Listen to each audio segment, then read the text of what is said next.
ಮೊಳಕಾಲ್ಮೂರು ತಾಲೂಕಿನ ಈರಣ್ಣನಗುಡ್ಡ ಕೋನಸಾಗರ ಸಂಪರ್ಕ ರಸ್ತೆಯಲ್ಲಿ ಭಾರೀ ಅವ್ಯವಹಾರದ ಆರೋಪ ಕೇಳಿಬಂದಿದೆ. ಮುಖ್ಯಮಂತ್ರಿ ಮೂಲಭೂತ ಸೌಕರ್ಯ ಅಭಿವೃದ್ಧಿ ಯೋಜನೆಯಡಿ ಸುಮಾರು 2 ಕೋಟಿ ರೂಪಾಯಿ ವೆಚ್ಚದಲ್ಲಿ ನಿರ್ಮಿಸಲಾದ ರಸ್ತೆ ಕಾಮಗಾರಿ ಪೂರ್ಣಗೊಂಡ ಕೆಲವೇ ದಿನಗಳಲ್ಲಿ ಹಾಳಾಗಿರುವುದು ಗ್ರಾಮಸ್ಥರ ಆಕ್ರೋಶಕ್ಕೆ ಕಾರಣವಾಗಿದೆ. ಮಣ್ಣಿನ ರಸ್ತೆ ಮೇಲೆ ಚಾಪೆಯಂತೆ ಡಾಂಬರ್ ಹಾಸಿರುವ ಪರಿಣಾಮ ರಸ್ತೆಯ ಟಾರ್ ಹೆಂಚಿನ ಮೇಲಿನ ರೊಟ್ಟಿಯಂತೆ ಮೇಲಕ್ಕೆ ಎದ್ದು ಬರುತ್ತಿದ್ದು ಇದು ಸ್ಥಳೀಯರ ಆರೋಪಕ್ಕೆ ಕಾರಣವಾಗಿದೆ. ಸುಮಾರು 3 ಕಿಲೋಮೀಟರ್ ಉದ್ದದ ರಸ್ತೆ ಸಂಪೂರ್ಣ ಕಿತ್ತು ಹೋಗಿದ್ದು ವಾಹನ ಸವಾರರು ಹಾಗೂ ಗ್ರಾಮಸ್ಥರು ನರಕಯಾತನೆ ಅನುಭವಿಸುವಂತಾಗಿದೆ. ಇತ್ತೀಚೆಗಷ್ಟೇ ಶಾಸಕರಿಂದ ಭೂಮಿ ಪೂಜೆ ನೆರವೇರಿಸಿ ಭರವಸೆ ನೀಡಲಾಗಿದ್ದ ರಸ್ತೆ ಒಂದೇ ತಿಂಗಳಲ್ಲಿ ಹಾಳಾಗಿರುವುದು ಕಾಮಗಾರಿಯ ಗುಣಮಟ್ಟದ ಮೇಲೆ ಗಂಭೀರ ಅನುಮಾನ ಮೂಡಿಸಿದೆ. ಸಾರ್ವಜನಿಕರ ಓಡಾಟ ಕಡಿಮೆ ಇರುವ ಗ್ರಾಮೀಣ ರಸ್ತೆ ಎಂಬ ಕಾರಣಕ್ಕೆ ಕಳಪೆ ಕಾಮಗಾರಿ ನಡೆಸಲಾಗಿದೆ ಎಂಬ ಆರೋಪವೂ ಕೇಳಿಬಂದಿದೆ. ರಸ್ತೆಯ ಗುಣಮಟ್ಟದ ಬಗ್ಗೆ ಪ್ರಶ್ನಿಸಿದಾಗ ಸಂಬಂಧಪಟ್ಟ ಅಧಿಕಾರಿಗಳು ಸಮರ್ಪಕ ಉತ್ತರ ನೀಡದೆ ಜಾರಿಕೊಳ್ಳುತ್ತಿದ್ದಾರೆ ಎಂದು ಗ್ರಾಮಸ್ಥರು ಆರೋಪಿಸಿದ್ದಾರೆ. ಅಧಿಕಾರಿಗಳು ಮತ್ತು ಗುತ್ತಿಗೆದಾರರ ನಡುವಿನ ಹೊಂದಾಣಿಕೆಯಿಂದ ಸಾರ್ವಜನಿಕರ ತೆರಿಗೆ ಹಣ ನೀರಿನಲ್ಲಿ ಹರಿದಂತಾಗುತ್ತಿದೆ ಎಂದು ಜನರು ಆಕ್ರೋಶ ವ್ಯಕ್ತಪಡಿಸುತ್ತಿದ್ದಾರೆ. 2 ಕೋಟಿ ರೂಪಾಯಿ ವೆಚ್ಚದ ರಸ್ತೆ ಒಂದೇ ತಿಂಗಳಲ್ಲಿ ಹಾಳಾಗಿದೆಯಾದರೆ ಇದರ ಹೊಣೆ ಯಾರು? ಸಾರ್ವಜನಿಕರ ಹಣಕ್ಕೆ ಉತ್ತರ ಕೊಡುವವರು ಯಾರು? ಕಳಪೆ ಕಾಮಗಾರಿಯ ಕುರಿತು ಉನ್ನತ ಮಟ್ಟದ ತನಿಖೆ ನಡೆಸಿ ತಪ್ಪಿತಸ್ಥರ ಅಧಿಕಾರಿಗಳು ಹಾಗೂ ಗುತ್ತಿಗೆದಾರರ ವಿರುದ್ಧ ಕಠಿಣ ಕ್ರಮ ಕೈಗೊಳ್ಳುವಂತೆ ಗ್ರಾಮಸ್ಥರು ಆಗ್ರಹಿಸಿದ್ದಾರೆ.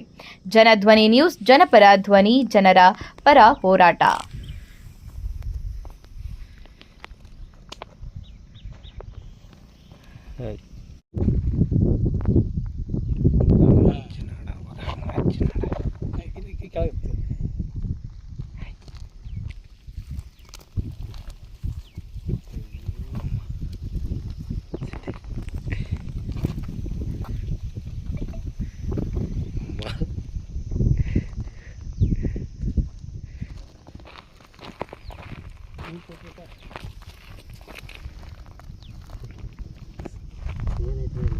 ತೆಗಿಸಿದೆ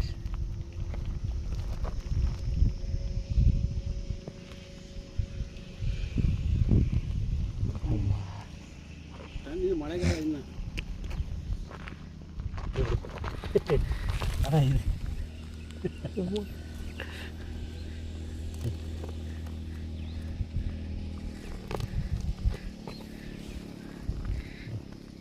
ಎಂಥ ಸ್ಟೋರಿ ಗೊತ್ತಾ?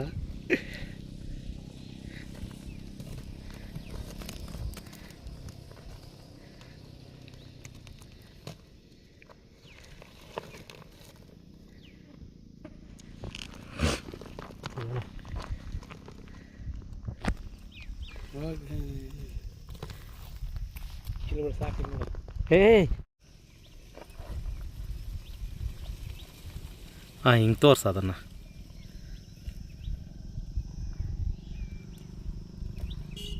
ಹಾಂ